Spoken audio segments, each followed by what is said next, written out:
And now he's a great guy, and he really means it. He wants to do some things, and we're going to let him go to it.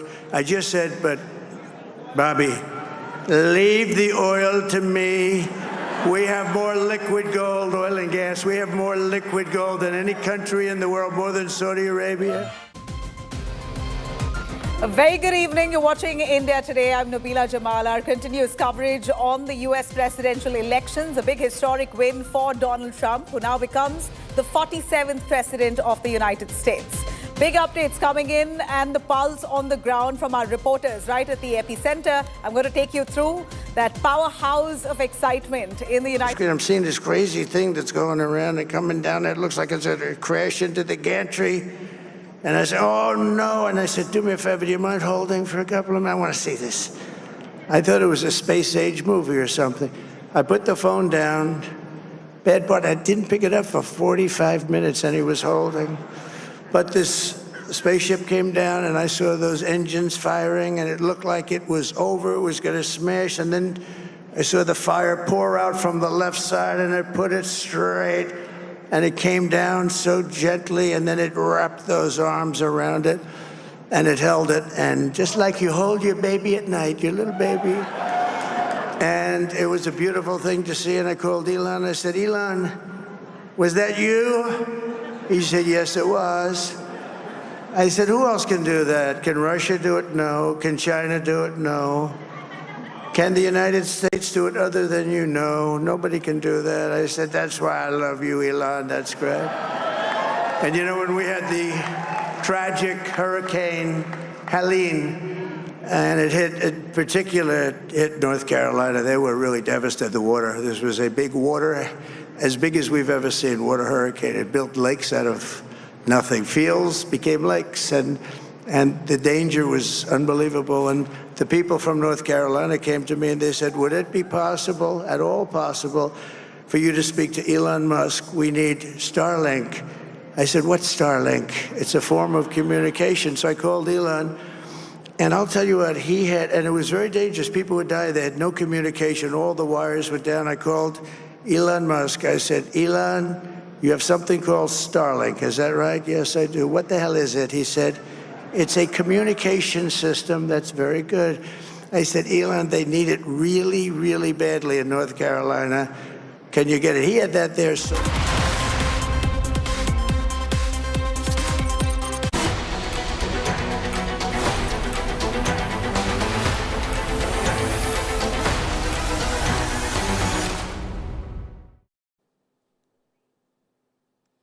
All right. Well, right here on our screens is the big power image. For Donald Trump, his entire support team came forward right after he won this presidential election. Well, an official announcement is yet to come in from the White House, but this is really $1 million photograph, a picture that speaks for a million words. Trump was extensively supported by his family and his core members. If I could take our viewers right here in India Today to give you a sense of the kind of people who were involved in Trump's campaign. Let me start with Barron Trump.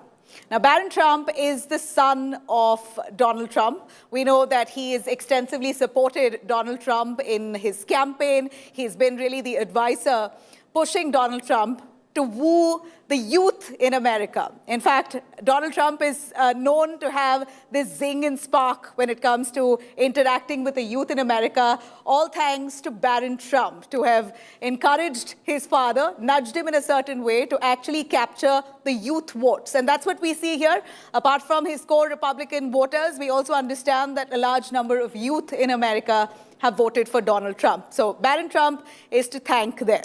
Now, let me take you through J.D. Vance. J.D. Vance is the vice president. In fact, we know that J.D. Vance was once a harsh critic of Donald Trump. There was a point where J.D. Vance criticized Donald Trump on his policies, wasn't really a Trump supporter whatsoever. But at the end of it, manages to be chosen by Trump and the Republicans, and now he is the vice president of America.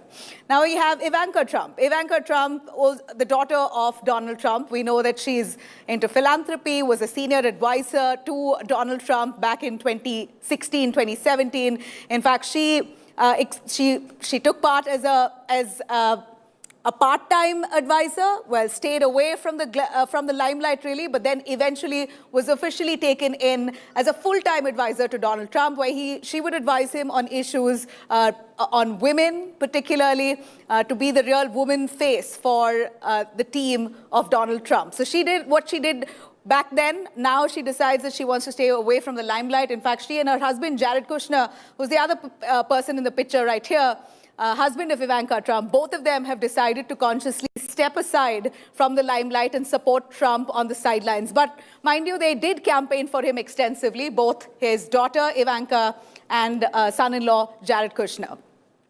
Now, if I could take you through the other kids of Donald Trump. Tiffany Trump, the daughter of Donald Trump, who is often seen as someone who edges or eggs her father in a way where he's forced to come down to talking to her as youth, where is often jibing with one another on camera as well. Tiffany Trump, the young daughter of Donald Trump, is also seen in this photograph, a family photograph, where all of them come on stage to endorse Donald Trump's presidency.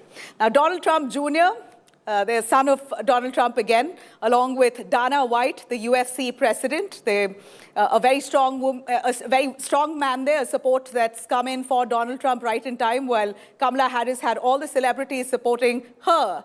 We know that people like Elon Musk and Dana White and their support for Donald Trump has really meant big. It's come as huge support for Donald Trump at this point. And Eric Trump, who's again the son of Donald Trump, a young son, along with Lara Trump, wife of Eric. So this is a family photograph here that we see along with his some of the team members there who acted as huge support for Donald Trump in his victory here. Now, Donald Trump all set to return to the White House for a second term, claiming victory against Kamala Harris. Trump has addressed his supporters, promising to make America great again. After that historic win, Trump was accompanied by the heroes behind this historic victory. In fact, Trump team on stage, beaming with pride. Let's have a look. Donald Trump is back in the White House after securing a historic second term. A victory made possible by a team of political strategists. The leading lady in Team Trump is his camera-shy senior campaign advisor, Susie Wiles, who oversaw operations and strategy, especially in battleground states, who did not address the victory rally despite being prodded by Trump himself. Another key member in the team who hogged headlines but was missing from the victory podium was the world's richest man and biggest Trump backer, Elon Musk. The Tesla CEO, who also owns social media giant X, aggressively campaigned for the Republican candidate.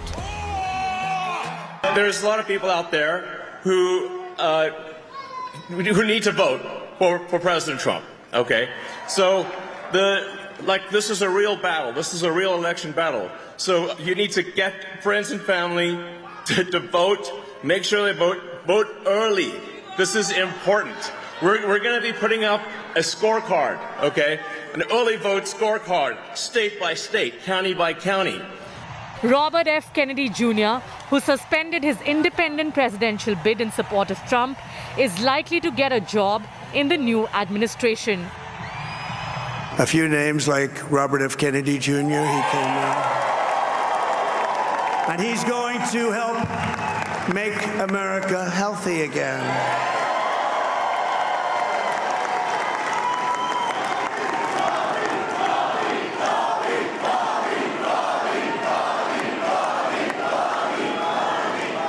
And now he's a great guy, and he really means it. He wants to do some things, and we're going to let him go to it.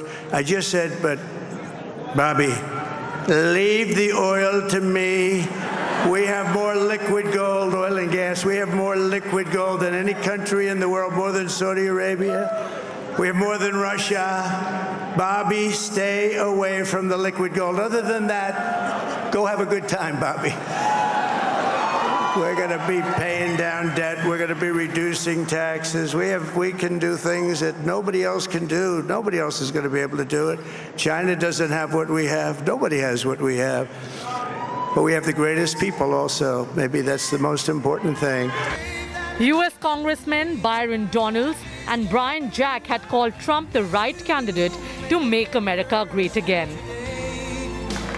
Dana White, the CEO of Ultimate Fighting Championship, vociferously endorsed Trump throughout the latter's campaign and called him the most resilient man he has ever met. This is what happens when the machine comes after you. What you've seen over the last several years, this is what it looks like. Couldn't stop him. He keeps going forward. He doesn't quit. He's the most resilient, hard-working man I've ever met in my life. His family are incredible people. This is karma, ladies and gentlemen. He deserves this. They deserve it as a family. Last but not the least, the unofficial advisor of Donald Trump, his son Barron. Barron, who takes an interest in politics, advised Trump on how to attract Gen Z to polling booths and was the brains behind his father going live with popular streamers. I just want to thank her, but I want to thank my whole family, my amazing children, and they are amazing children. Now, we all think our children are amazing. Everybody here thinks their children are amazing, but that's a good thing when you think they are. But Don, Eric, Ivanka, Tiffany, Barron, there's Laura, Jared, Kimberly, Michael, thank you all. What a help. What a great... Trump's advisors had a tough task on their hands, but in the end, they managed a relatively easy victory for their leader. The campaign, as it turned out, was a job well done by Team Trump. Bureau Report, India Today. Well, as much as we know that Trump's a family man, we're also looking at his own team who acted like his family, doubled up like his family itself, extended family, who worked really hard to ensure Trump comes back to becoming the president of the United States. If I could take you through this image here right behind me on the core team that's really managed to bring Trump here.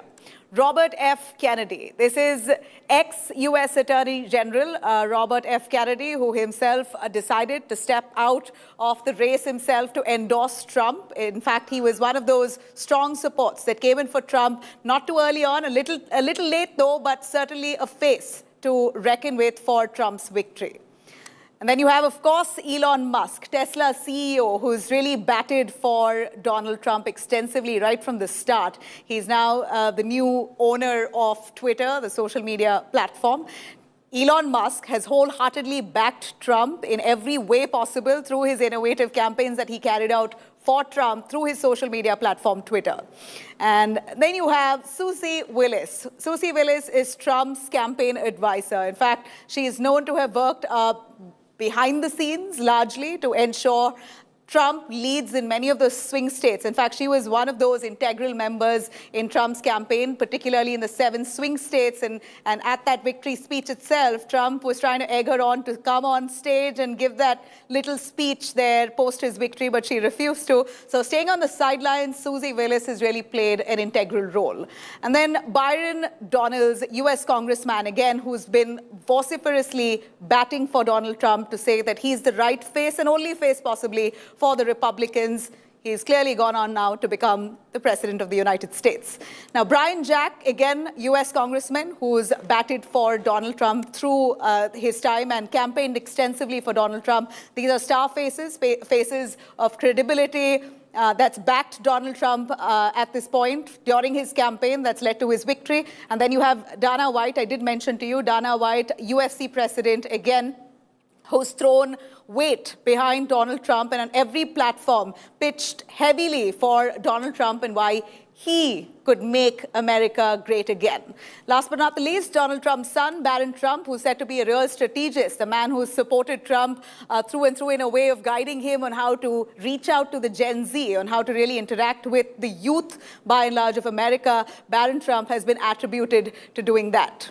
Well, delivering his speech, victory speech, Donald Trump at that Florida Convention Center thanked his wife, Melania Trump. Remember, Melania, who was once a model, went on to become the first lady. The last time around itself, she got to the spotlight with her philanthropy, with her best-selling book, and Donald Trump was very quick to actually point that out in his victory speech today, where he's speaking about his wife, Melania Trump, really helping him with his journey here, and also said she's very, very hardworking. This is what he said while addressing his supporters at Florida convention. Donald Trump thanking his wife and to-be First Lady, yet again, Melania Trump, with a hug and a kiss for supporting him through this presidential election. Listen in.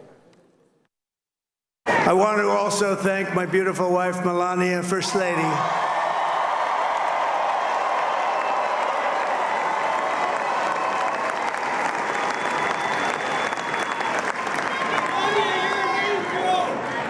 Who has the #1 best-selling book in the country. Can you believe that?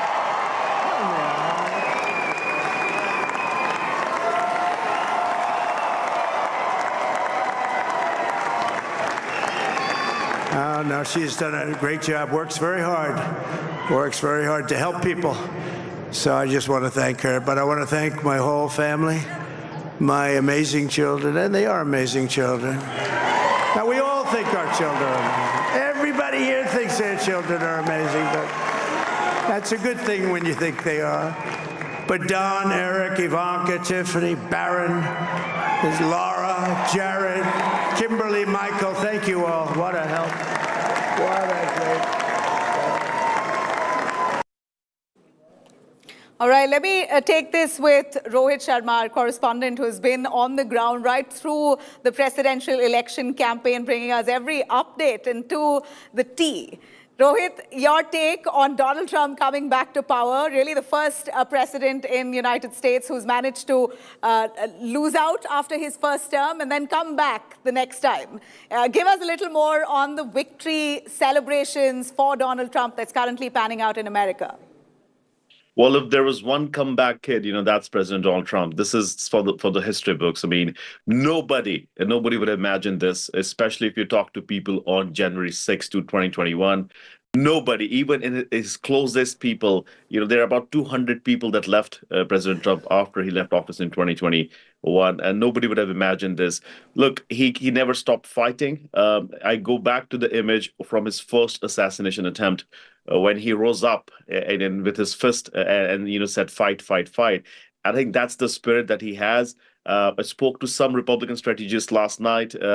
They said that President Donald Trump really wants to deliver for American people, and he kept his messaging was, to keep it simple. And then look, what we saw last night was him, absorbing everything, being very humble. Remember, he had about 25 to 30 people on that stage. Stark contrast from 2016 when you had like a bunch of people and family members. This time he had his campaign advisors. He had Speaker Mike Johnson. He had a lot of people on that stage and essentially trying to speak to Americans. He said something very interesting last night. He said, I want to bring the country together. You would have never thought that, Donald Trump would be talking about the message of unity. And he was very humble, in his victory. And I think that's what I'm picking up here from a lot of people in Washington, D.C., some of them who are eyeing job at the White House with his return and, who were sitting on the K Street consulting for Republicans are very excited about his victory. And they want to basically go back to work with President Donald Trump. So it is very interesting and a very, very, we talk about democracy and everything that they talk about. This is how beautiful democracy could be. You could be out of power and you can come back again. So very, very interesting. We also heard one of that message. We saw that tweet that Vivek put out saying that there was a lot of talk about how democracy is in danger in America, but this eventually spelled out very differently for Donald Trump. What did he really mean when he said that? When he says democracy is in danger and it was Trump and only Trump who could protect it? Well, I think he's alluding to some of the things that he said during the primaries. I think he made it a point where he said Democrats want to make America a one-party system, and that if Democrats were to win, then they would actually do that. And if you look at some of these states, Nabila, and this is very interesting. I mean, It is in a sense, California is always won by Democrats, right? It's always won by Democrats. Texas is mostly won by Republicans. So I think his idea was that if Democrats came to power, there wouldn't be any democracy left in the sense that they would be only left with one single majority party, which would have been the Democratic Party. So it did take Trump to reinforce the fact that Americans are they were listening. They were listening to what Trump was saying. They were listening to what Biden was doing. They were trying to scope out Vice President Kamala Harris. And in the end, overwhelmingly, they chose to go with President Trump, somebody they thought who looks presidential, somebody who's done the job before, and somebody they believe can actually make America great again. All right. Rohit, I'd request you to stay back with us. I want to get an understanding on Donald Trump's family and the kind of impact they've had in Donald Trump's victory here. But a quick take here on this mystery son of Donald Trump. Not a mystery anymore. Barron Trump really has emerged as a strategist of sorts by guiding Donald Trump towards the youth of America on how to appease them, on how to really relate and connect to them. For Donald Trump, who's in his 70s, to actually be connecting so naturally with the American youth. It's all thanks to his son, Barron Trump, who's stayed away from the spotlight, but really has masterminded Trump's strategy by appearing in some of the podcasts, talking to streamers, interacting with comedians. A recent high school graduate, Barron Trump, strategized his father's outreach when it came to the youth voters. Let's take a quick look who that is.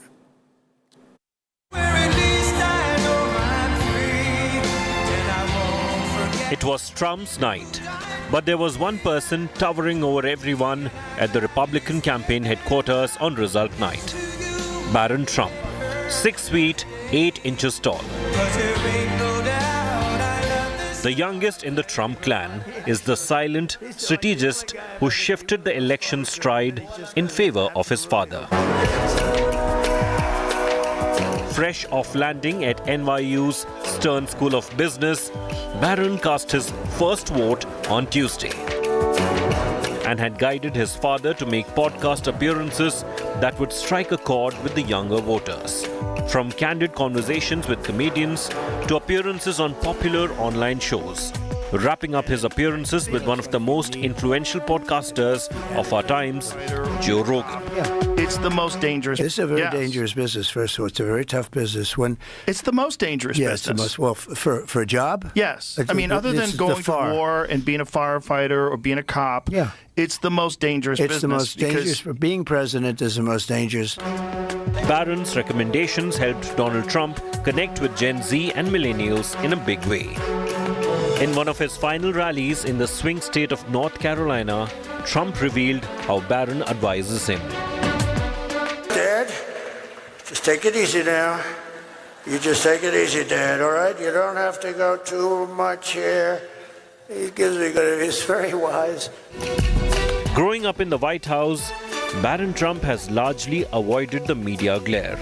But the mysterious son of Donald Trump is now stepping out of the shadows. Bureau Report, India Today. All right, that newly minted graduate, a very young Barron Trump, who seems to be the man who strategized Trump's connect with the youth of America. Let me bring in Rohit, our correspondent right on the ground, to give us a little more on Donald Trump and his huge family. Rohit, the connect that Donald Trump has with his family members, so much so that he's using their advice, which has really benefited him, be it with the connect with the youth. Barron Trump has been attributed to that. Connect with the women, which Donald Trump has managed through Ivanka Trump and Melania Trump by and large. But his family members have aided in this campaign and kind of guided him through this presidential election, seem to have gone in the right direction for him. It has, although we did not see a lot of Ivanka Trump and we did not see Jared Kushner on the campaign trail, or we did see them yesterday. And the fact that, he was able to talk about Melania last night, and he said she's the best-selling book author. I mean, he was trying to plug in that book again last night, which was very funny in a way, and that's how Donald talks. But yes, family plays a very important role for him, especially, his wife. And he said it multiple times during the campaign trail. Yes, he's had, some ups and downs. the end of it all, I think Donald Trump is trying to credit anyone and everyone. All right. All right. Rohit, we're gonna try and patch your connection. It seems to be slightly patchy there. But Rohit's really bringing us all those elements and the angles from the United States presidential elections. Another one man that we could speak of who has really aided in Donald Trump's victory here is none other than Elon Musk. As you all may already know, Elon Musk has vociferously campaigned in every different unique way for Donald Trump, from him backing Trump with millions to, in fact, through his social media platform, Twitter, he reached out to literally the whole world where he spoke about Trump and why Trump is good for America on many different creative ways that he came up with to humor the social media users to vote for Trump. Now, as they align on issues, both Trump and Musk, they align particularly on issues of tax cut, on free speech, government roles. Musk could really now play a key role in Donald Trump's government. That's what's expected, that he could be formally included into the government as Donald Trump's advisor. On what level will he advise? That's yet to be established. But this partnership also could benefit India. It could open doors for Tesla and Starlink after Trump and Musk, undoubtedly a big winner here in the elections in America, have already hinted at their partnership with India going forward. So take a quick look at Musk and Trump's bonhoming. We have a new star. A star is born, Elon. Now he is. Now he's an amazing guy. We were sitting together tonight. The stars have aligned for Donald Trump and Elon Musk. With Trump back in the White House, this friendship is set to soar. On election night, Musk was by Trump's side at the Republican watch party in Mar-a-Lago. Tesla CEO has been the biggest Trump backer in the US election, pledging $1 million a day in a bid to galvanize Republican voters. America's just not just going to be great. America is going to reach heights that it has never seen before. The future is going to be amazing. Donald Trump and Elon Musk's close relationship made headlines in 2022 after the latter bought Twitter and changed its name to X. One of the first moves Musk made was to restore Donald Trump's banned X account. Since then, he has used his social media platform to advocate why the United States must choose Trump as their next president. Once a supporter of Barack Obama and Hillary Clinton, the realignment between Musk and Trump came on issues like tax cuts, transgender issues, and government role and free speech. Political observers are now asking if the 53-year-old founder of SpaceX and Starlink satellite network could also play an influential role in the second Trump administration. The Tesla CEO himself has expressed his willingness to serve after Trump hinted that he would consider Elon Musk for a cabinet role or advisory post if he won. The Trump-Musk dosti is also likely to become a booster for India. It could open doors for Tesla's entry and Starlink. He really wants to do the right thing for India. He wants to be open, he wants to be supportive of new companies, and obviously, but at the same time, make sure it accrues to India's advantage, which is, obviously, that's the job. I'm saying I am a fan of Modi, so, so I have to say that. One thing is for sure. After Trump, Musk has emerged the big winner in this crucial American election. Bureau Report, India Today.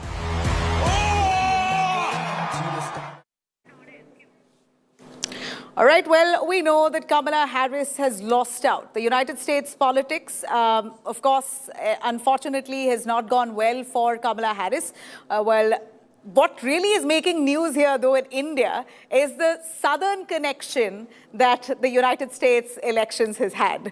Of course, netizens there coming up with your own unique interpretations to the elections in the United States. Trump's running mate, J.D. Vance's wife, Usha Vance, also has Indian roots, just like Kamala Harris. While Usha Vance, her roots is from Andhra Pradesh. She has a Telugu connect. You have Kamala Harris, whose roots is with Tamil Nadu. So people of Andhra Pradesh, British on social media and around the world are celebrating J.D. Vance's victory as a personal one as they face off between Telugu and Tamil people. They basically say that here, Telugu wins over Tamilians. Well, it's basically Twitterati banter, but couldn't ignore certainly. J.D. Vance's Indian Connect comes with wife Usha Vance. J.D. Vance met Usha in his Yale days. Vance credits his wife for inspiring him to find his true faith in Christianity 4 years after his marriage. A litigator at a national firm, Usha Chilukuri is the daughter of Indian immigrant parents and has an impressive academic background. Together they have 3 children. Usha Vance once narrated her love story as well on how she and J.D. Vance got together. Let's hear it. I met J.D. in law school when he was fresh out of Ohio State, which he attended with the support of the GI Bill. We were friends first because, who wouldn't want to be friends with J.D.? He was then, as now, the most interesting person I knew. A working class guy who had overcome childhood traumas that I could barely fathom to end up at Yale Law School. A tough Marine who had served in Iraq, but whose idea of a good time was playing with puppies and watching the movie Babe. The most determined person I knew with one overriding ambition: to become a husband and a father, and to build the kind of tight-knit family that he had longed for as a child. My background is very different from JD's. I grew up in San Diego, in a middle-class community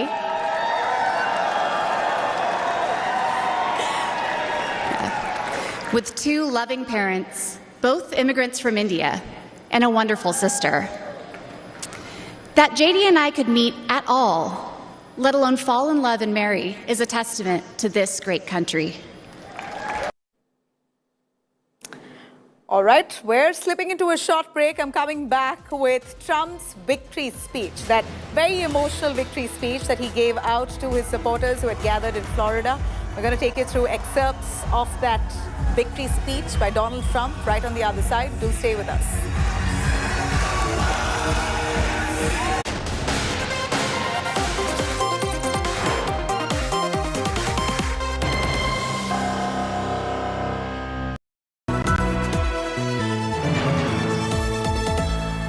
Motorola Razr 50 Ultra comes with Google Gemini.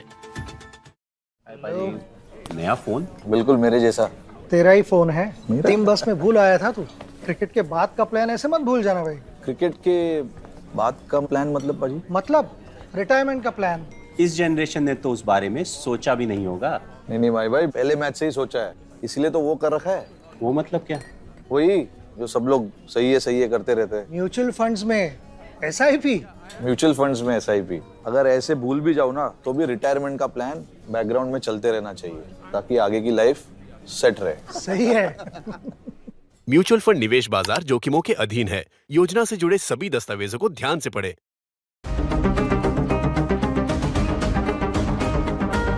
जमाने से हटकर बेबाक है मेरा signature Signature Finest Cardamom Seeds, a premium product from Dilbar Group.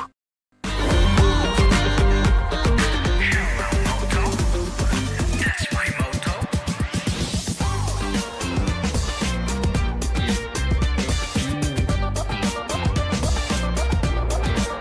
हो जा रंगीला रे with Motorola's incredible range of smartphones.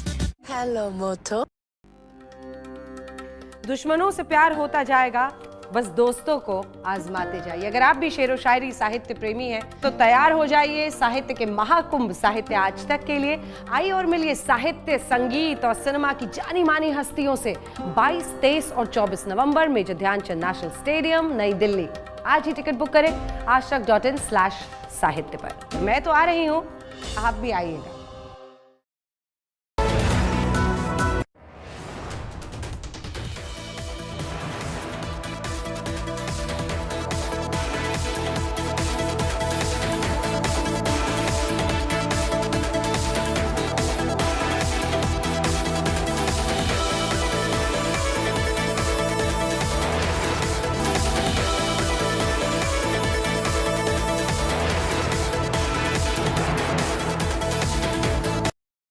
Razr 50 Ultra comes with Google Gemini. Hi, I am AI anchor Sana, bringing the top headlines for you, presented by Motorola. Donald Trump elected 47th President of the United States, Republicans clinch control of the Senate. PM Modi congratulates Donald Trump on winning the US presidential elections, says, let's work towards global peace. Malayalam actor Niveen Pauly gets clean chit in sexual assault case, police report cites lack of evidence.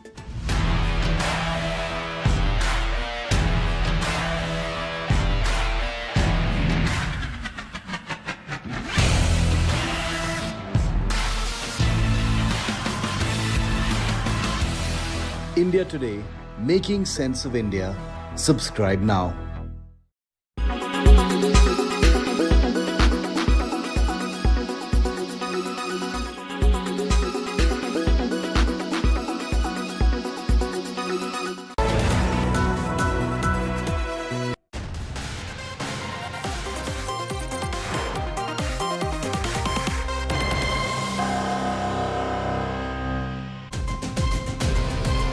Welcome back.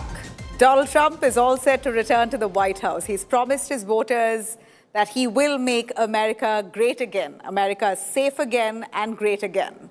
And after that comprehensive win, it was a joint show of solidarity for Trump's team, as we saw on stage. Here's a highlight of what Donald Trump had to say right after his victory. Let's hear it.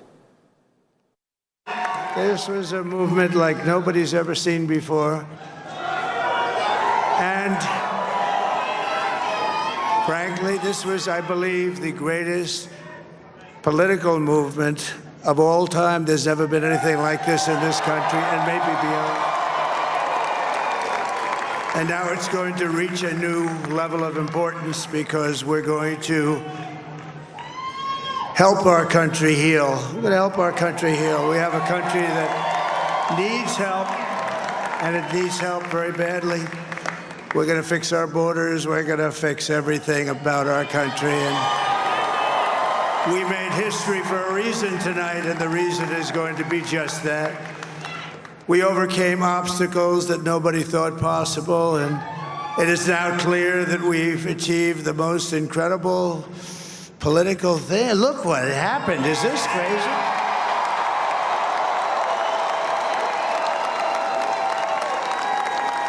But it's a political victory that our country has never seen before, nothing like this. I want to thank the American people for the extraordinary honor of being elected your 47th president and your 45th president.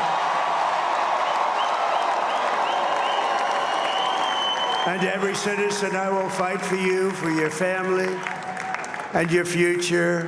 Every single day I will be fighting for you, and with every breath in my body, I will not rest until we have delivered the strong, safe, and prosperous America that our children deserve and that you deserve. This will truly be the golden age of America. That's what we have to have.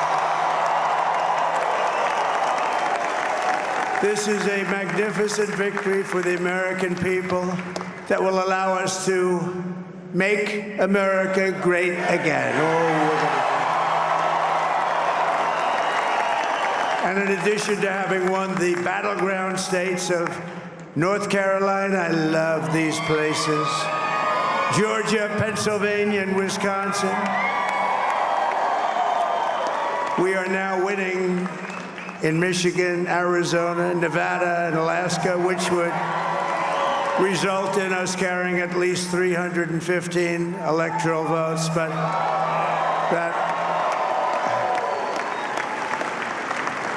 it's much easier doing what the networks did or whoever called it, because there was no other path.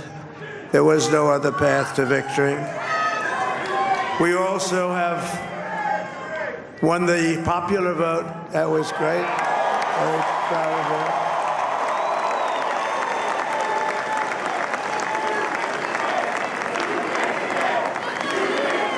Thank you.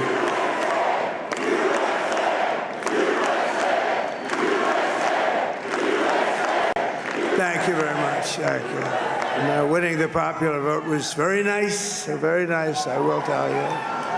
It's a great feeling of love. We have a great feeling of love in this very large room with unbelievable people standing by my side. These people have been incredible. They've made the journey with me, and we're going to make you very happy. We're going to make you very proud of your vote. I hope that you're going to be looking back someday and say that was one of the truly important moments of my life when I voted for this group of people beyond the president, this group of great people. We're going to be paying down debt. We're going to be reducing taxes. We can do things that nobody else can do. Nobody else is going to be able to do it. China doesn't have what we have. Nobody has what we have. But we have the greatest people also. Maybe that's the most important thing. This campaign has been so historic in so many ways. We've built the biggest, the broadest, the most unified coalition. They've never seen anything like it in all of American history. They've never seen it. Young and old, men and women, rural and urban.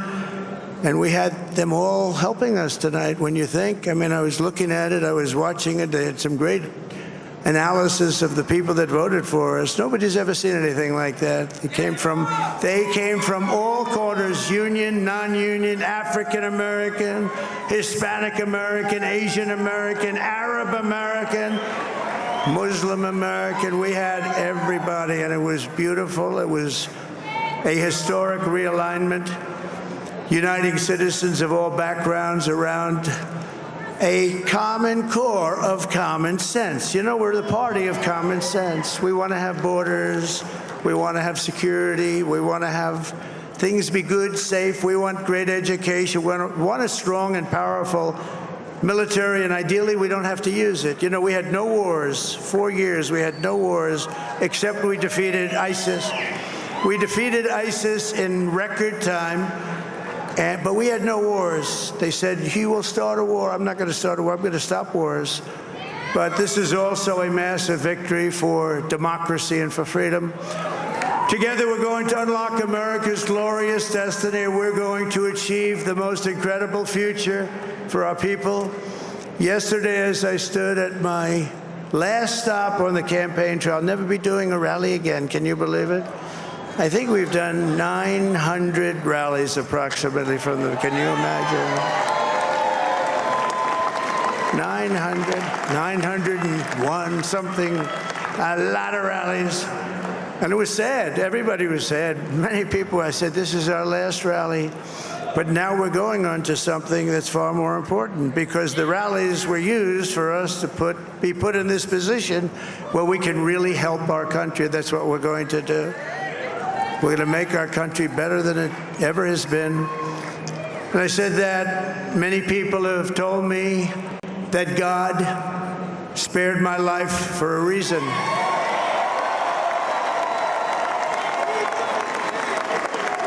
And that reason was to save our country and to restore America to greatness. And now we are going to fulfill that mission together. We're going to fulfill that mission.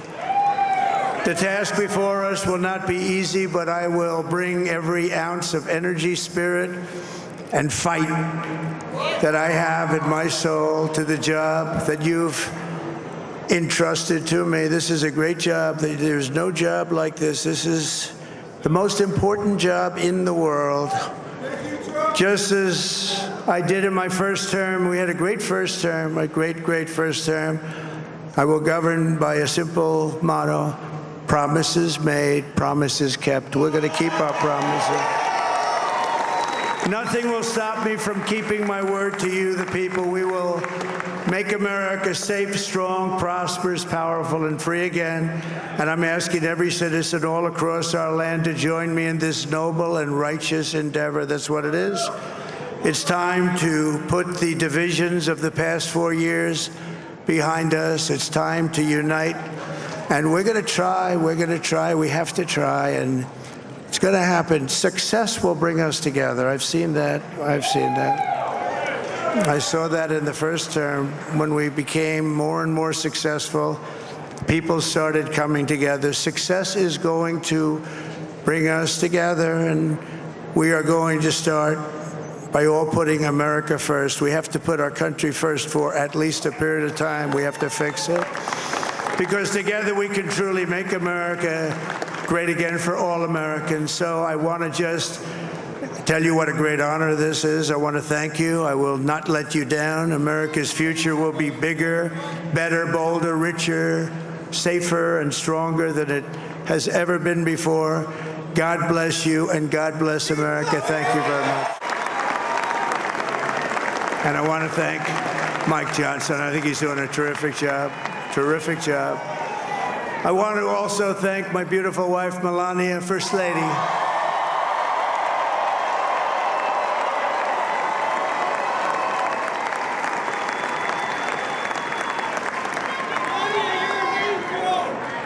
Who has the #1 best-selling book in the country. Can you believe that?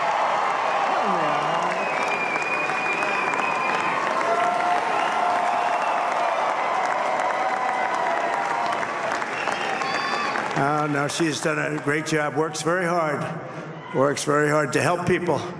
So I just want to thank her. But I want to thank my whole family, my amazing children, and they are amazing children. Now, we all think our children are amazing. Everybody here thinks their children are amazing, but that's a good thing when you think they are. But Don, Eric, Ivanka, Tiffany, Barron, there's Laura, Jared, Kimberly, Michael, thank you all. What a help. What a great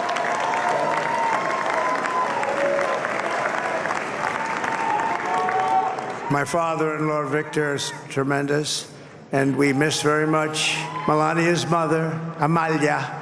We miss Amalia, don't we, huh? She would be very happy right now, standing on this stage. She'd be so proud. She was a great woman, that one. Beautiful inside and out. She was a great woman. I want to be the first to congratulate our great, now I can say, Vice President-elect of the United States, J.D. Vance.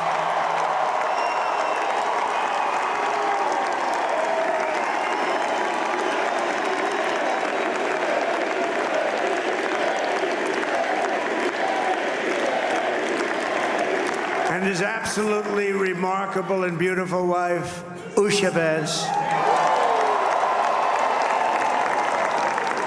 And he is a feisty guy, isn't he? You know, I've said, go into the enemy camp. And you know, the enemy camp is certain networks. And a lot of people don't like to, sir, do I have to do that? He just goes, okay. Which one? CNN, MSDNC? He'll say, all right, thank you very much. He actually looks fine. He's like the only guy I've ever seen. He really looks forward to it, and then he just goes in and absolutely obliterates them. He turned out to be a good choice. I took a little heat at the beginning, but he was, I knew the brain was a good one, about as good as it gets. And we love the family, and we're going to have a great 4 years, and we're going to turn our country around, make it something very special. It lost that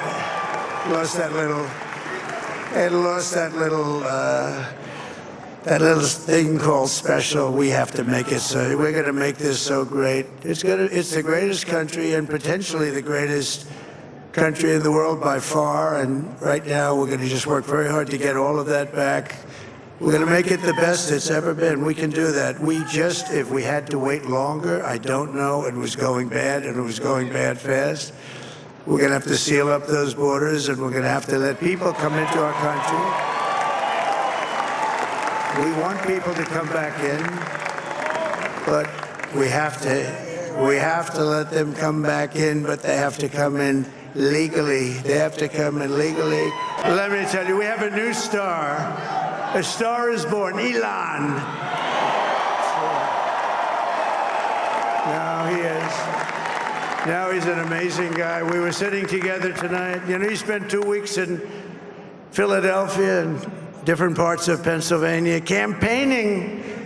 You know, he sent the rocket up 2 weeks ago, and I saw that rocket, and I saw it coming down. I saw it. It was, when it left, it was beautiful, shiny white. When it came down, it didn't look so pretty. It was going 10,000 miles an hour, and it was burning like hell.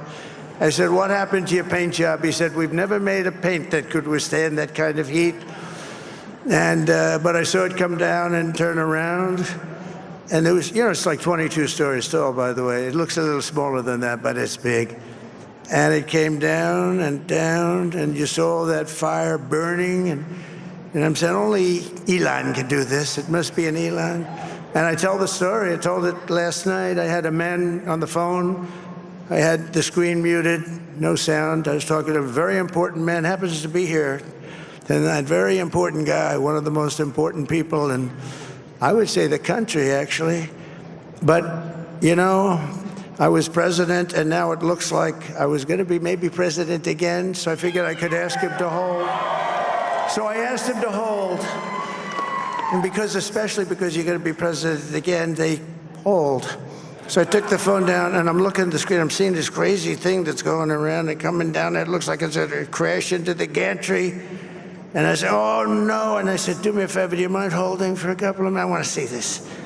I thought it was a space-age movie or something. I put the phone down. Bad part, I didn't pick it up for 45 minutes, and he was holding. But this spaceship came down, and I saw those engines firing, and it looked like it was over. It was going to smash, and then I saw the fire pour out from the left side, and I put it straight, and it came down so gently, and then it wrapped those arms around it, and it held it, and just like you hold your baby at night, your little baby. And it was a beautiful thing to see, and I called Elon. I said, Elon, was that you? He said, yes, it was. I said, who else can do that? Can Russia do it? No. Can China do it? No. Can the United States do it other than you? No, nobody can do that. I said, that's why I love you, Elon. That's great. And you know, when we had the tragic Hurricane Helene, and it hit North Carolina, they were really devastated, the water. This was a big water, as big as we've ever seen, water hurricane. It built lakes out of nothing. Fields became lakes, and the danger was unbelievable. And the people from North Carolina came to me and they said, would it be possible, at all possible, for you to speak to Elon Musk? We need Starlink. I said, what's Starlink? It's a form of communication. So I called Elon, and I'll tell you what, he had, and it was very dangerous. People would die. They had no communication. All the wires were down. I called Elon Musk. I said, Elon, you have something called Starlink. Is that right? Yes, I do. What the hell is it? He said, it's a communication system that's very good. I said, Elon, they need it really, really badly in North Carolina. Can you get it? He had that there so fast. It was incredible. So, and it was great. It saved a lot of lives. He saved a lot of lives. But he's a character. He's a special guy. He's a super genius. We have to protect our geniuses. We don't have that many of them. Well, that's that. US elections has almost come to an end. Just an official declaration from the White House is awaited. While 2024 US presidential elections will certainly be remembered for several things, including the fiery speeches and the neck-and-neck contest. But one thing that will really be etched in memory for sure is Donald Trump's dance moves that he's really got on to master. I'm going to leave you with these images. Thanks very much for watching.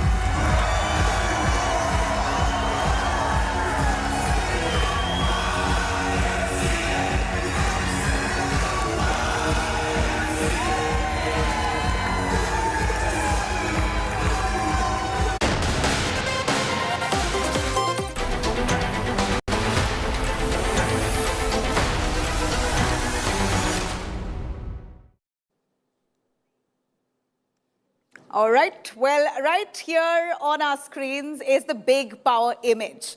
For Donald Trump, his entire support team came forward right after he won this presidential election. Well, an official announcement is yet to come in from the White House, but this is really $1 million photograph, a picture that speaks for 1,000,000 words. Trump was extensively supported by his family and his core members. If I could take our viewers right here in India today to give you a sense of the kind of people who were involved in Trump's campaign. Let me start with Barron Trump. Now, Barron Trump is the son of Donald Trump. We know that he has extensively supported Donald Trump in his campaign. He's been really the advisor pushing Donald Trump to woo the youth in America. In fact, Donald Trump is known to have this zing and spark when it comes to interacting with the youth in America, all thanks to Baron Trump, to have encouraged his father, nudged him in a certain way to actually capture the youth votes. And that's what we see here. Apart from his core Republican voters, we also understand that a large number of youth in America have voted for Donald Trump. So Baron Trump is to thank them. Now, let me take you through J.D. Vance. J.D. Vance is the vice president. In fact, we know that J.D. Vance was once a harsh critic of Donald Trump. There was a point where J.D. Vance criticized Donald Trump on his policies, wasn't really a Trump supporter whatsoever, but at the end of it manages to be chosen by Trump and the Republicans, and now he is the vice president of America. Now we have Ivanka Trump. Ivanka Trump was the daughter of Donald Trump. We know that she's into philanthropy, was a senior advisor to Donald Trump back in 2016, 2017. In fact, she took part as a part-time advisor, well, stayed away from the limelight really, but then eventually was officially taken in as a full-time advisor to Donald Trump, where she would advise him on issues on women, particularly to be the real woman face for the team of Donald Trump. So she did what she did back then. Now she decides that she wants to stay away from the limelight. In fact, she and her husband, Jared Kushner, who's the other person in the picture right here, husband of Ivanka Trump, both of them have decided to consciously step aside from the limelight and support Trump on the sidelines. But mind you, they did campaign for him extensively, both his daughter Ivanka and son-in-law Jared Kushner. Now, if I could take you through the other kids of Donald Trump. Tiffany Trump, the daughter of Donald Trump, who is often seen as someone who edges or eggs her father in a way where he's forced to come down to talking to her as youth, where is often jibing with one another on camera as well. Tiffany Trump, the young daughter of Donald Trump, is also seen in this photograph, a family photograph, where all of them come on stage to endorse Donald Trump's presidency. Now, Donald Trump Jr., the son of Donald Trump again, along with Dana White, the UFC president. A very strong man there, a support that's come in for Donald Trump right in time, while Kamala Harris had all the celebrities supporting her. We know that people like Elon Musk and Dana White and their support for Donald Trump has really meant big. It's come as huge support for Donald Trump at this point. And Eric Trump, who's again the son of Donald Trump, a young son, along with Lara Trump, wife of Eric. So this is a family photograph here that we see along with his some of the team members there who acted as huge support for Donald Trump in his victory here. Now, Donald Trump all set to return to the White House for a second term, claiming victory against Kamala Harris. Trump has addressed his supporters, promising to make America great again. After that historic win, Trump was accompanied by the heroes behind this historic victory. In fact, Trump team on stage beaming with pride. Let's have a look. Donald Trump is back in the White House after securing a historic second term. A victory made possible by a team of political strategists. The leading lady in Team Trump is his camera-shy senior campaign advisor, Susie Wiles, who oversaw operations and strategy, especially in battleground states, who did not address the victory rally despite being prodded by Trump himself. Another key member in the team who hogged headlines but was missing from the victory podium was the world's richest man and biggest Trump backer, Elon Musk.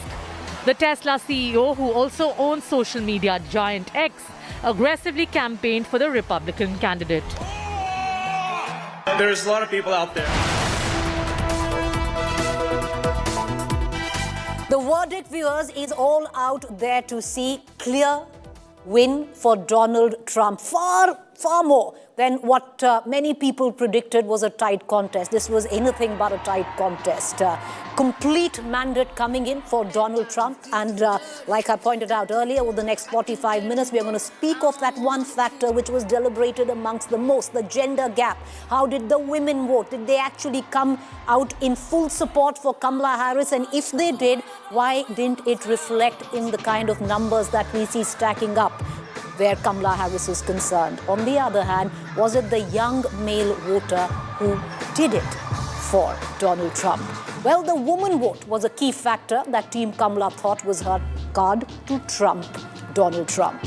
While it might be too early to make any informed assessments as of now in terms of the numbers on how the women voted, but it does seem that women did show up for Kamala, but not possibly in the numbers she would have wanted. Initial reports suggest, after what is clearly a thumping and a far from close election, suggesting that black women did in fact get Kamala Harris's back. En masse voting for Kamala Harris is what we are being, what is being indicated right now. We're going to put out the figures that are coming in slowly right now, trickling in. What we are also given to understand, white college-educated women did vote in huge numbers for Kamala Harris. The demographic that let her down were the white women who did not have a college degree.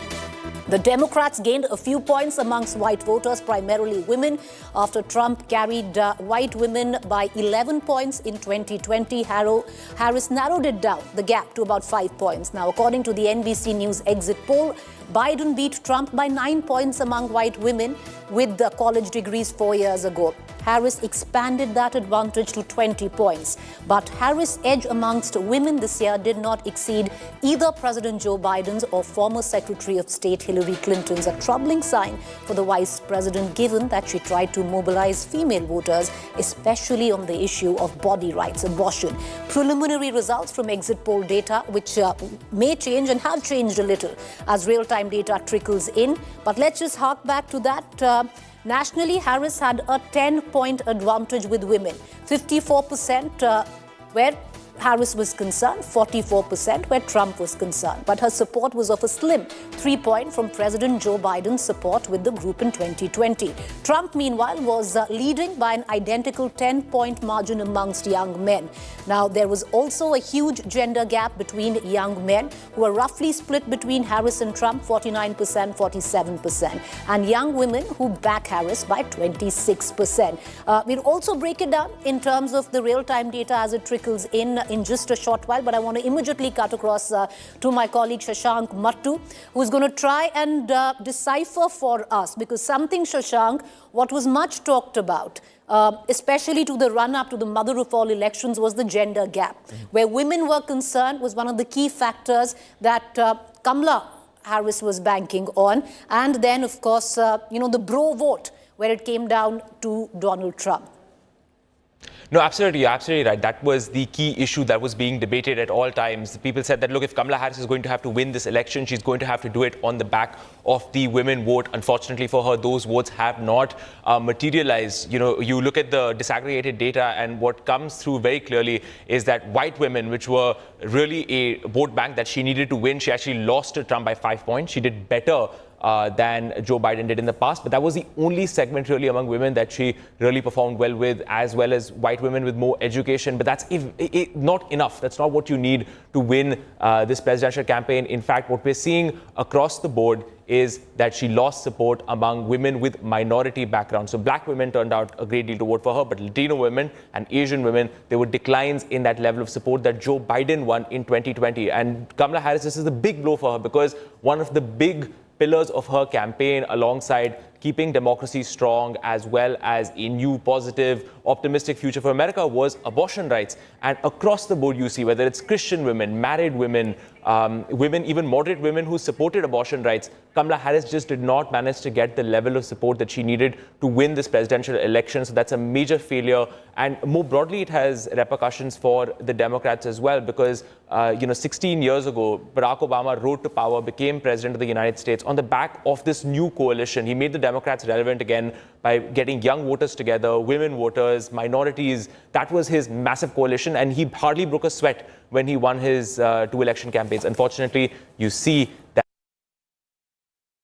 held up for Kamala Harris, and now that's why you're seeing the Democrats are in a bit of disarray at this point in time, trying to figure out what exactly has gone wrong, why they've not got enough support among women, why they've not got as much support among minorities, the kind of numbers that they hope to get, and that is going to be a moment of great soul searching for the Democratic Party. All right, Shashank, stay with me because let's look at, some of the real-time data that is filtering in right now. Ian Bremmer, political scientist, just a short while ago put out some numbers, some data. And let's take a quick look. How did the white men vote this time around in US presidential elections 2024? And viewers, this is what it looks like where the white men vote was concerned. Just pulling out the data, putting the numbers right here. All right, we're going to just, get in the numbers there, where how the white men voted. Well, white men voted 34%. We're going to just get our numbers there. 34% of, for 39% for Kamala Harris and 59% for Donald Trump. This is how white men in America voted. Clearly, you can see that huge rise coming in for Donald Trump. A huge chunk of that, viewers, is the young male voter. Many of them are, many political analysts calling it the Yamawo factor, which propelled Donald Trump to scripting the kind of win that he did.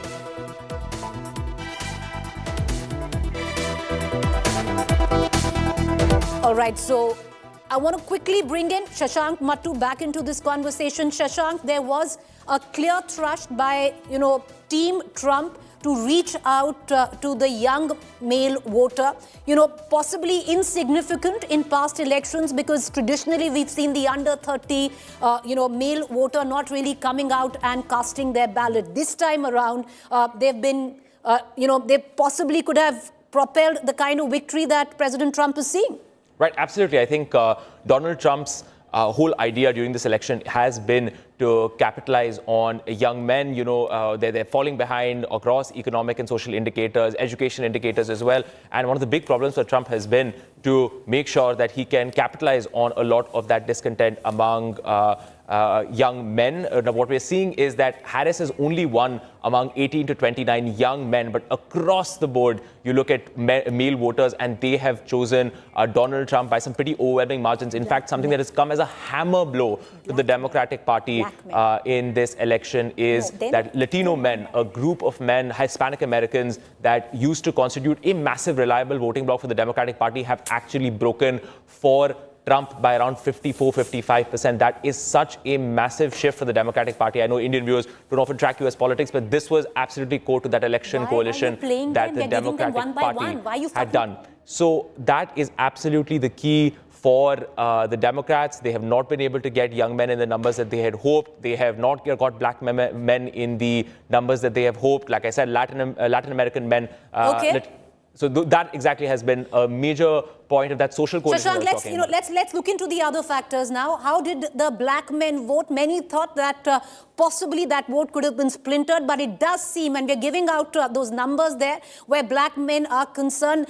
The black community seems to have rallied behind where Kamala Harris is concerned. 78% of black women have voted for Kamala Harris, with just 20% of them voting where Donald Trump is concerned. From black women, let's quickly move on to black women. From black men, moving on to how black women have voted in this election. Let's quickly look at the numbers there. Kamala Harris again, 92%. That's it, viewers. Look at that detailing there. 92% of black women have voted for Kamala Harris. Women were the centerpiece of Kamala Harris's campaign, and at least where black women were considered, they've delivered. But really, it wasn't enough because just 8% of black women voting for Donald Trump. Let's look at Latino, Hispanic now. Well, in that, let's quickly move on and get in the other demographics. Hispanic, Latino men, 44% for Kamala Harris. Donald Trump takes it at 54%. This was also a community which was targeted by Donald Trump, especially where the young Latino Hispanic vote was concerned, and it's reflecting in the 54% right there.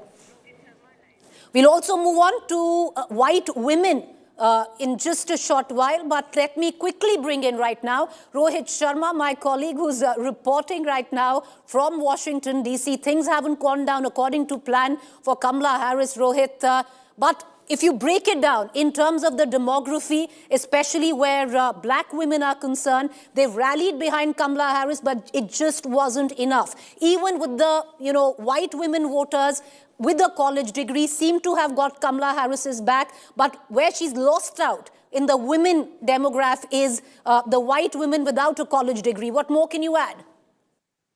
Well, look, we have to go back to 2020 again, Preeti. At the end of the day, it was even that election was won by very thin margin, by 10,000, 15,000 votes in some of those swing states. So it was very important for Vice President Kamala Harris to get the same kind of turnout, especially in those swing states. And the race have been really close in those swing states. But the bottom line is, a lot of people, and look, I spoke to a lot of people on the ground. People have voted Trump because they found his message simple. Women have voted for him because they think he's presidential. Misogyny is deep-rooted in American society. Even in 2016, there were a lot of women who did not vote for Hillary Clinton from the same demographic that you were talking about. So at the end of the day, I think, Latino votes have cost her this election. White women without college The numbers degrees. right there, and I'm just flipping back to Rohit on that, because with what he's speaking of, let's look at how the white women voted this time around in elections 2024, and this is how it panned out. It's not that they haven't come in for Kamala Harris. 47% of white women have voted for Kamala Harris, with a 3% increase where Donald Trump is concerned. And most of that 47% viewers that you see on your television screen stems from young, upwardly mobile women, most of them with a college degree in the swing states, especially where white women without a college degree is concerned. That particular demographic possibly has turned the Donald Trump way. Rohit, please add to it. Yeah, I mean, and as I was saying, Preeti, it was the barriers of margin that decided even the 2020 election, and she has not been able to make inroads into the same demographic that Hillary Clinton could not in 2016. I think a lot of women voters without the college degree did not see her as a president. Similarly, as I was saying, misogyny is deep-rooted in America. Latino voters moving away from President Biden also reflects the fact that, they did not believe that a woman could serve in the power of leadership. And this is just not, I'm not making an assumption here. We've been on the ground talking to a lot of people in Pennsylvania, in Illinois, in Virginia, Maryland. So seeing this on the ground. And at the end of it all, I was texting somebody last morning before the beginning of the election, and they said, if women voters turn out, she's going to win. If they do not, she is not going to win this election. And this is exactly where we are, Preeti. Well, women voters have turned out, but possibly not in that kind of numbers that Kamala Harris would have wanted, especially where that demographic of white women is concerned. But, Rohit, I know it's an early morning right there and a brand new morning where politics is concerned for America. But stay on with me for just about 2 minutes, because what didn't quite work as she had imagined for Kamala Harris, the women vote, but something that worked tremendously. And the figures are right there. The data is right there. And that is, viewers, the young male voters who rallied behind Donald Trump, creating a wide gender gap, while Kamala Harris held a strong support from women with help from influencers like Elon Musk, Joe Rogan. Trump's focus on men under 30 tipped the scales. Take a look. How? The bro vote, or the Yomavo factor.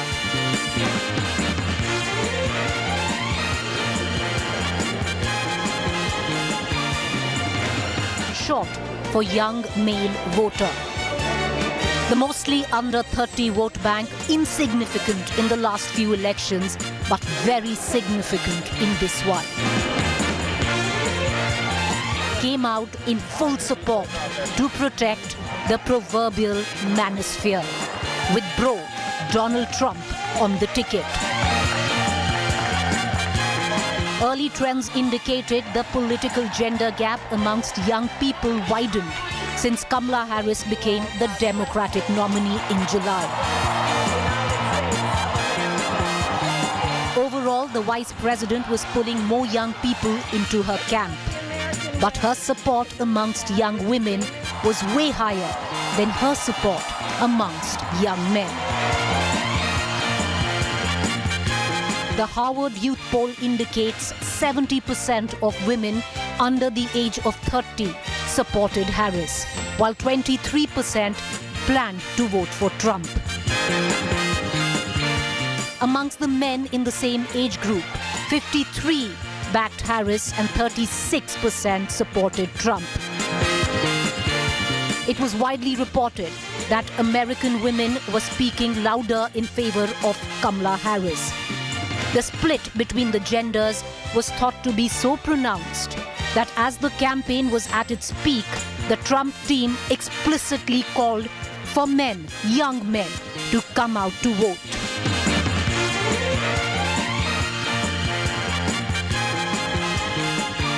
In August, the Trump campaign told reporters that they were targeting a key group of voters that makes up just over a tenth of the electorate in swing states, mostly younger men, mostly white. But the group includes more Latinos and Asian Americans than the general population. Donald Trump started to appear on a slew of shows and podcasts with huge audiences of young men.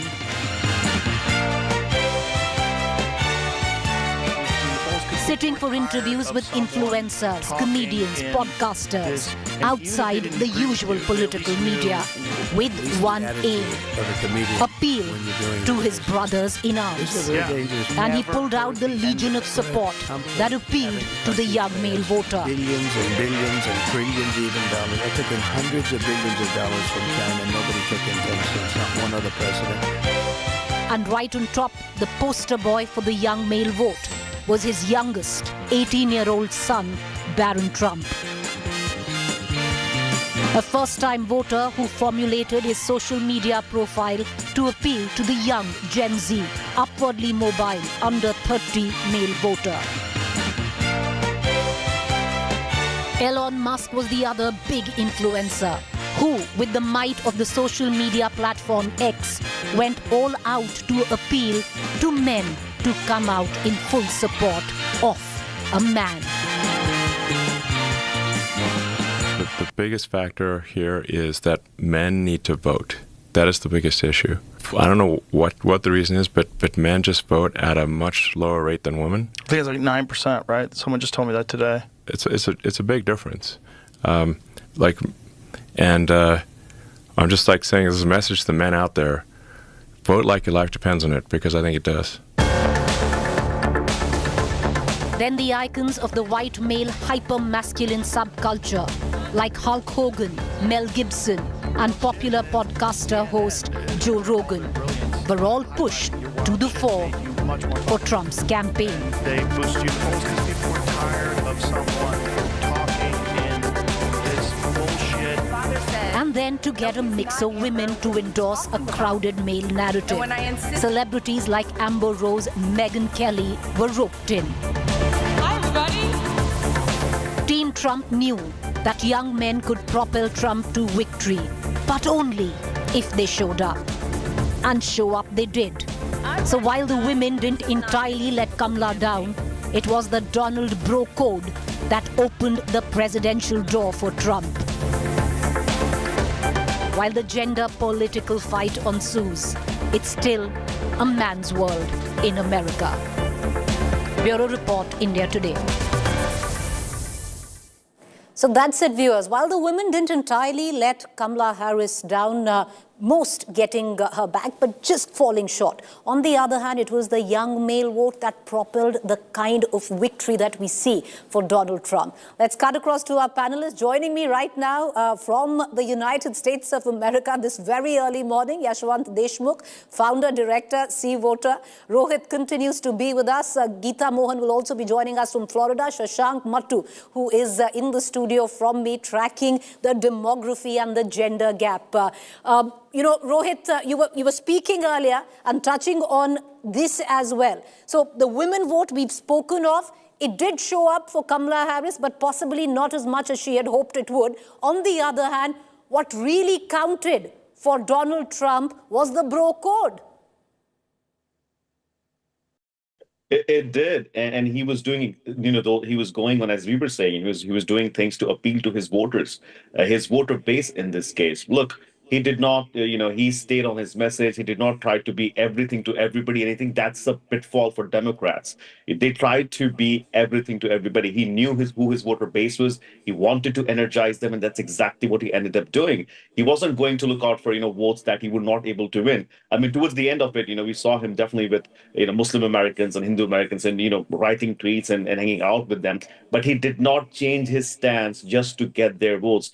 All he said was when he was meeting with them that I will make sure I'll lower your taxes.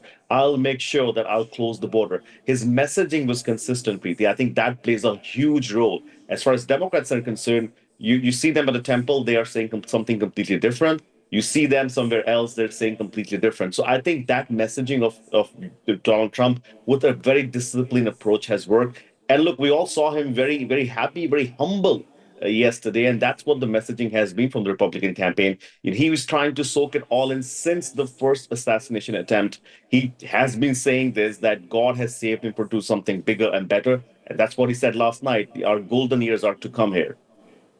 Yashwant Deshmukh, very good morning. Where are you this morning? And did you predict what these results expected, Yashwant? Hi, Preeti. Yeah, I'm in Washington, D.C. right now. And yes, pretty much unlike India, where there is always a complication of converting votes into seats, there is no such complication, thankfully, in US. So, but many pollsters, Yashwant, got it wrong in America also this time. No, we got it right. Thankfully so. We got it right 8 years back as well. But jokes apart, the thing is that it's very critical to understand that why exactly Donald Trump managed to carry this mandate. And, it's also critical to understand that barring females, which arguably went in favor of Kamala Harris big time, and there was a reason because of the issue of the abortion and the sensitivities around that. But largely speaking, look at the minority vote bank where Trump has made huge inroads. For the first time in history, I think Republicans have got majority of the male Latino voters. I don't even know the last time when actually Republicans polled among the Black African American voters in double digits. So much so that almost every fourth male African American voter has voted for Donald Trump. Females, of course, Latino female and Black females have voted for Kamala Harris, no doubt about that. But somewhere down the lane, you realize that it was all about economics. The number of people, the households who are saying that inflation is the big issue, crisis is real. They are unable to make their ends meet. At some point of time, it was difficult for me to say, am I looking at the data from India or data from US, that महंगाई है, बेरोजगारी है, and to cap it all, the funny thing was, Preeti, that the nara that we have been listening in India for 10 years, लोकतंत्र खतरे में है.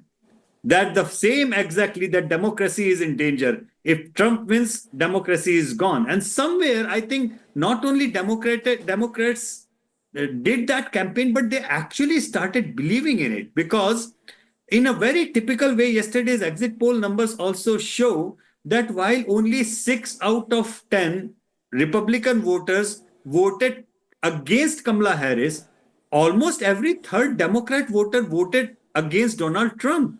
So this was a negative mandate in order to believe that this is what we stand for. And if, God forbid, Donald Trump wins, then there would be no more democracy in US. And the othering in the cancellation culture was so acute over here that following that culture, at some point of time, Democrats did not realize where. With Yashwant Deshmukh, in terms of especially how the past data has played out, and adding to that, what many thought could be a racial divide, more than that, it does seem to be a very clear gender divide. Absolutely. I think, some of it, I know I was with Yashwant on the call the other day. when he was releasing this data. I think, look, at the end of the day, I don't think, Preeti, it was nobody bought that message. I don't think even in the Democrats. I think they were hoping. I think abortion was the number one issue for them. This democracy, this constitution thing. I think it wasn't. Nobody voted for or against it. I think people were worried about certain things. They were worried about some of the progressive policies.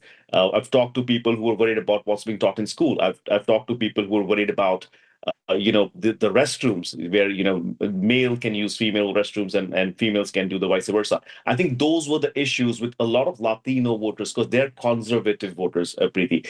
Also, the fact that people saw Donald Trump as somebody under who the economy was doing well. There were jobs. People, I don't think really, it did not matter to them that what Kamala was saying as much. What mattered to them was who was watching out for them, and it was the consistency of President Trump on his message about jobs, immigration, securing the border, and also making sure that there are no wars to be fought. And I think that message where American people sat down and said, look, domestically, we want to be doing better than what we're doing right now. And that's why people have overwhelmingly voted for them. Look at Latino voters also, Preeti. Some of these are hardworking people who are doing two jobs to make their end meet. I mean, and when Donald Trump is saying, hey, you were earning a lot of money when I was president, that's true. Because post the pandemic, there were challenges across everywhere, I think, in the world. So I think he'd appealed to that and he stayed on that message. I honestly do not believe, and I'm seeing a lot of analysis from Democrats and from Republicans. They're slicing data whichever they want to, and you can do that. But I think it was mostly on economy, and as Bill Clinton famously said, it's the economy, stupid. So I think he won it on that, where he said, "I'm going to make America great again. You'll have more jobs. I'll bring down inflation, and I'll secure the border." I think that is why people in America have overwhelmingly voted for President Donald Trump.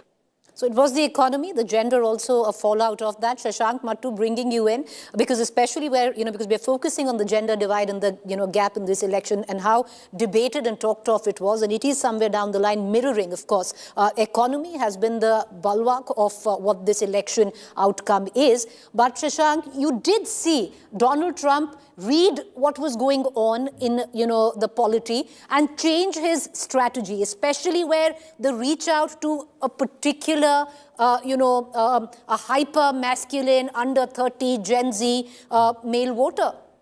Right, that was absolutely a part of the campaign. Look at the people that he brought in, right? There was Dana White, who's best known for UFC, which is a professional fighting unit. He's Joe Rogan. He, of course, went on a very famous podcast. It's very, very clearly watched. Kamala Harris, by the way, chose not to go on Joe Rogan's podcast, which, by the way, when the votes were coming in, young men were asked about why they voted for Donald Trump. Some of them said that Kamala Harris refused to come on the Joe Rogan podcast.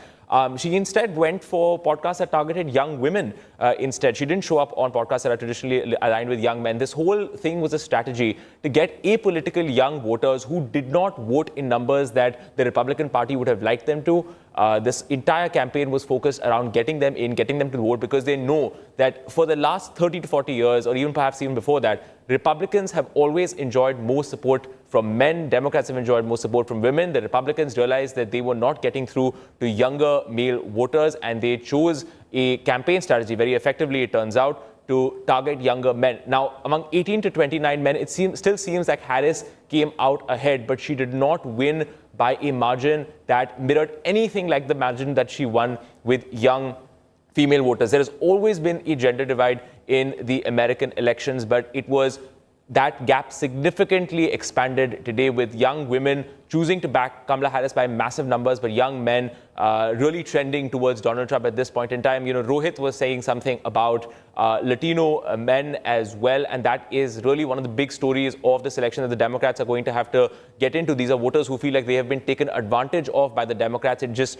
felt to many of them that they were being taken for granted, minority voters being taken for granted by center-left parties, and that this was something they wanted to put an end to. One more thing that I wanted to say on the economy, that women, by and large, did support Kamala Harris. But you look at the economy, when you ask them, do you think the economy is doing well? Those who felt the economy was doing well, which is a small number, voted overwhelmingly for Kamala Harris. But the more and more people felt that the economy was doing poorly, they in fact voted decisively for Donald Trump. In fact, for women who thought the economy was doing poorly, Donald Trump won by an 80-20 margin, which is something that you don't normally see, that kind of overperformance from a Republican candidate. So absolutely, when it came down to the economy, people voted on the basis of their pocketbooks. Kamala Harris was not able to convince moderate voters. In fact, even women who agreed with her on abortion, moderate women, only backed her by a 52-47 margin. That's peanuts. And when you talk about women who disagreed with her, they backed Donald Trump by an 80-20, 90-10 margin. So she just wasn't able to get the support that she needed on key issues. Meanwhile, Donald Trump was able to get all the support that he wanted on the economy from women, as well as from young men as well. So his election strategy is fired on all cylinders. Kamala Harris has failed on most of the counts that really mattered. You know, once again, for the benefit of our viewers, let's, take it one by one. This is, of course, data that we've just got. Let's look at it in terms of how white men have voted this election. Once again, putting that data out on how white men voted, and you can see a 59% for Donald Trump, a 39% for Kamala Harris. Now let's, switch the gender there. How did white women vote? Now, this is where Kamala Harris would have hoped to do better, because not badly, 47% have voted for Kamala Harris, but 52% in that demographic have gone ahead and voted for Donald Trump. Now, let's, switch across where black men are concerned, and where the black community comes into question. This is a 78% support coming in for Kamala Harris, with just 20% for Donald Trump. Black women, and they have come out in full support for Kamala Harris. 92%, black women have voted for Kamala Harris, while just 8% have voted for Donald Trump. The devil, usually is in the detail. Here it's in the data. Like I said, the bulwark of this election could be and is the economy, but one can't really deny the gender gap also and how it plays out. Yashwant, do you concur? Yes, of course. The gender gap was arguably the thing that actually worked for Kamala Harris. If she would have won the presidency, it would have been only and only because of the gender gap, only and because of the female voters. But look, I guess that they were so overwhelmingly kind of one-sided tracked with the female voters that they thought this is the one thing which will sail them through, which was not the case. So much so that every time Kamala Harris was asked about the economic situation, she kept on saying, we are better off. We are better than where were we 4 years back.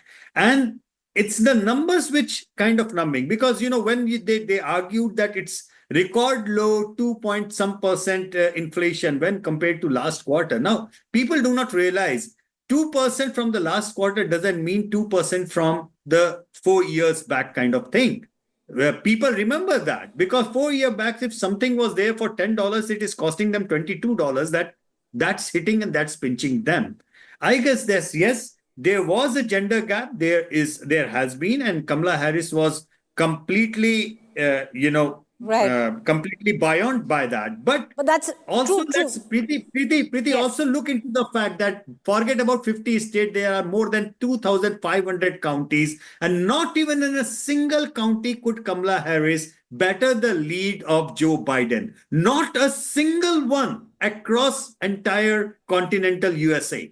So that tells you a lot, where it became a one-sided thing on one issue thing. True, and in retrospect, in hindsight, it's always 20/20. It also tells you how myopic the Democrat campaign was. And we're going to come, right back into it. We're going to, go into a quick break. And on the other side, there were a lot of star power that propelled Kamala Harris's campaign, but the star dust just didn't quite settle in for her. That's on the other side. Stay with us.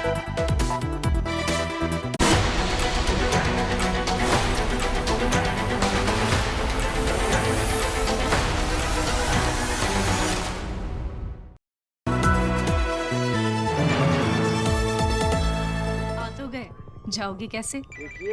Hello, मैं आ रहा हूँ। भगा कर ले जाऊंगा। Security! भाग गए, पकड़ो उनको। हेलो। बोला था ना, भगा कर ले जाऊंगा। एक हिंट तो देते? हिंट? बड़े आराम से। Motorola Razr 50 Ultra comes with Google Gemini.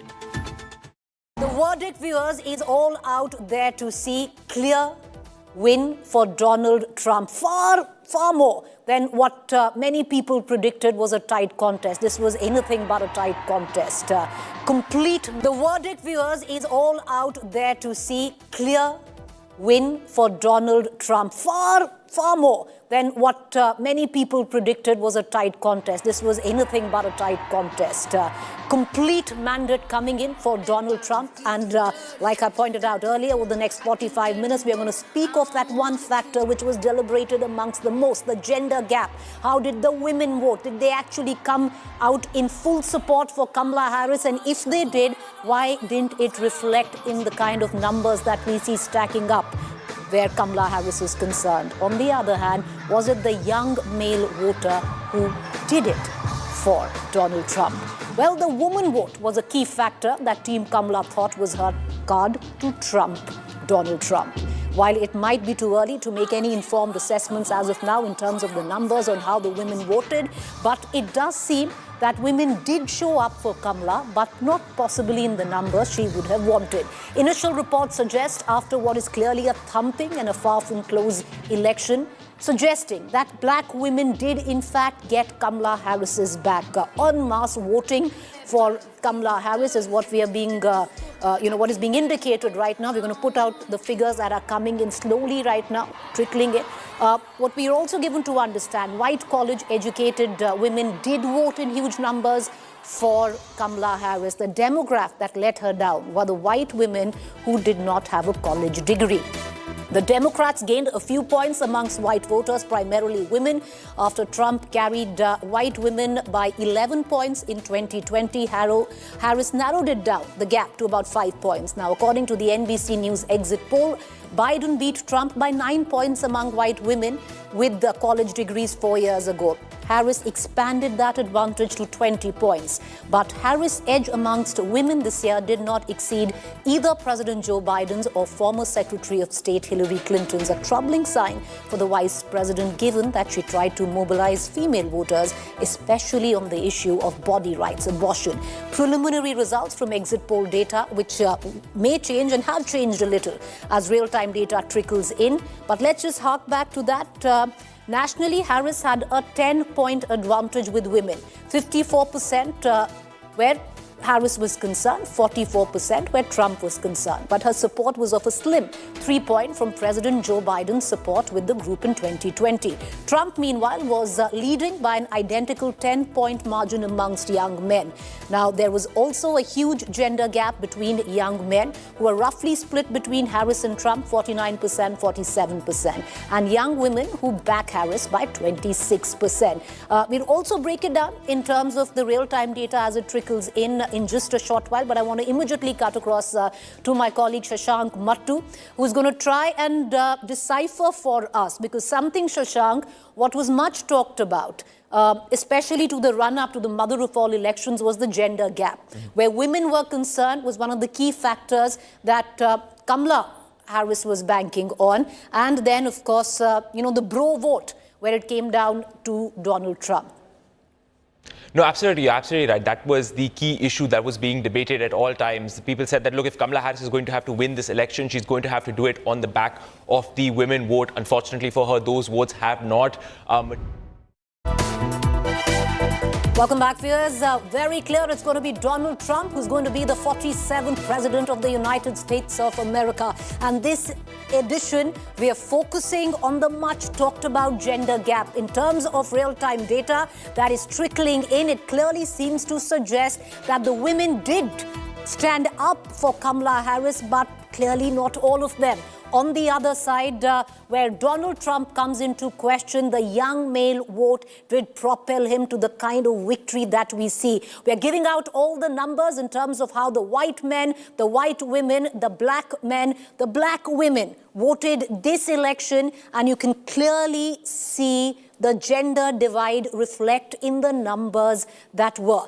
Clifford Young, President IPSOS and pollster, joins us right now to deliberate more in terms of the data, the blueprint of the mandate that is trickling in right now. And Mr. Young, if you actually look at it, the much talked about woman vote did count for Kamala Harris, but possibly not as much as she'd wanted, especially where the white woman vote comes into question. On the other hand, the men, the bro code really stood up where the bro vote was concerned for Donald Trump. Yeah, I mean, it did materialize in terms of the difference. There's about 20-point difference. But based upon pre-election polling, many were expecting it to be about 30, 35-point difference. And so indeed it's there, but it wasn't there in the same strength and the same force that we were ultimately expecting.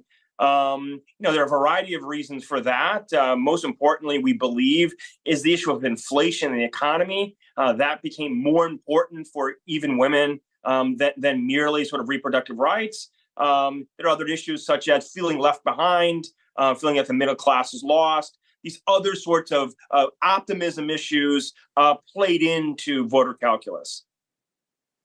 All right, Mr. Young, stay with me because, while we've been deliberating about the gender gap where this election is concerned, of course, one thing that is coming out very, very strongly is how myopic was the entire campaign of, the Democrats here, where they were counting possibly just on the woman vote, and there was so much going on the other hand, where where the Republicans were concerned. But let's just shift a little on to, because clearly we have